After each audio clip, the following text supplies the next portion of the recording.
తెలుసుకుందాము. రియాజు సాలిహీన్ గ్రంథం నుండి దైవ ప్రవక్త యొక్క ప్రవచనాల సంకలనం చేసినటువంటి గ్రంథం అది. చాలా రకాలైనటువంటి గ్రంథాలు ఉన్నాయి, తెలుగులో కూడా మనకు అవైలబుల్ గా ఉన్నాయి. అంటే వివిధమైనటువంటి హదీసు సంకలనకర్తలు సంకలనం చేసినటువంటి కొన్ని హదీసులను, కొన్ని ప్రవక్త యొక్క మాటలను చేర్చి ఒక చోట చేర్చినటువంటి కొన్ని గ్రంథాలు ఉన్నాయి. అందులో ఒకటి అరబీ భాషలో రియాజు సాలిహీన్, చాలా ప్రాముఖ్యత కలిగినటువంటి గ్రంథం. దాన్ని తెలుగు అనువదించారు. హదీసు కిరణాలు అని చెప్పేసి 2 పార్ట్స్ గా ఇది ఉంటుంది. ఇందులో మొదటి పార్ట్లో 559వ వాక్యము ప్రవక్త వారి యొక్క ప్రవచనము. ఇందులో ప్రవక్త వారు ఏం చెప్తున్నారు అంటే, బుఖారీ మరియు ముస్లిం సంకలనకర్తలు ధనాన్ని ఖర్చు పెట్టడం గురించినటువంటి శీర్షికలో కొన్ని విషయాలు ప్రవక్త వారు ఏం చెప్పారంటే, ధనాన్ని మూటగట్టి ఎంత మాత్రం కూడా మీరు ఉంచుకోకండి. మీరు ఆ విధంగా చేస్తే దైవం కూడా నీకు ఇవ్వకుండా మూటగట్టి పుణ్యాన్ని ఉంచుతాడు. మహాశలారా, దైవం ఒకరికి ఏదైనా ప్రసాదించాడు అంటే దాని అర్థం ఏమిటంటే దాని నుండి మనం పుణ్యాన్ని సంపాదించుకోవాలని అర్థం కదా, దాని నుండి ఇతరుల హక్కులను చెల్లించాలని అర్థం కదా. అందులో కొన్ని తప్పనిసరిగా చెల్లించవలసినటువంటి ఉంటాయి, కొన్ని మనం ఐచ్ఛికంగా చెల్లించవలసినట్టు ఉంటాయి.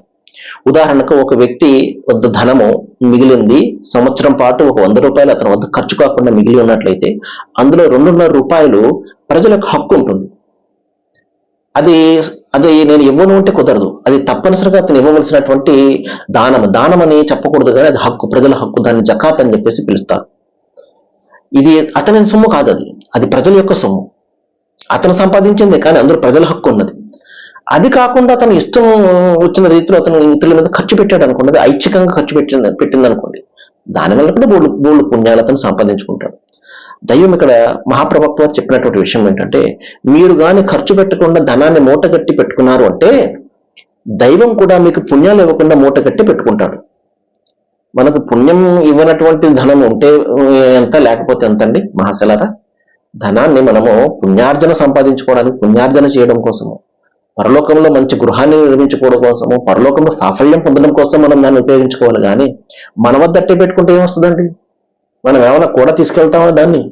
ఏమండి మహాశలరా, ప్రళయ దినాన ఒక వ్యక్తి, నేను ప్రపంచంలో భూమంత బంగారం సంపాదించుకున్నాను, నాకు నరకమని తప్పించి అంటాడు. భూమంత బంగారం నీకు ఇచ్చేస్తానని చెప్పేసి. భూమంత బంగారం ఎవరైనా సంపాదించుకుంటాడా? అంత ఎవరికైనా ఉంటుందా? కానీ దైవం భూమంత బంగారాన్ని సంపాదించుకున్నది ఎందుకు పనికిరాదు ప్రళయ దినాన అని చెప్పేసి హెచ్చరిక చేస్తున్నాడు మహాశలం. అదే ఆ ధనాన్ని నువ్వు ఖర్చు పెట్టావు అంటే ప్రజల కోసం ఖర్చు పెట్టావు, ధర్మం కోసం, మంచి కోసం ఖర్చు పెట్టావు, ప్రజల్ని కలపడం కోసం ఖర్చు పెట్టావు, విడదీయడం కోసం కాదు, మత కలహాలను రేకెత్తించడం కోసం కాదు, కలపడానికి నువ్వు ఖర్చు పెట్టావు. అది తిరిగి నీ వద్దకే వస్తుంది. సర్వేజన సుఖభవంతు. వాకిరు దవన అనిల్ హమ్దులిల్లాహి రబ్బిల్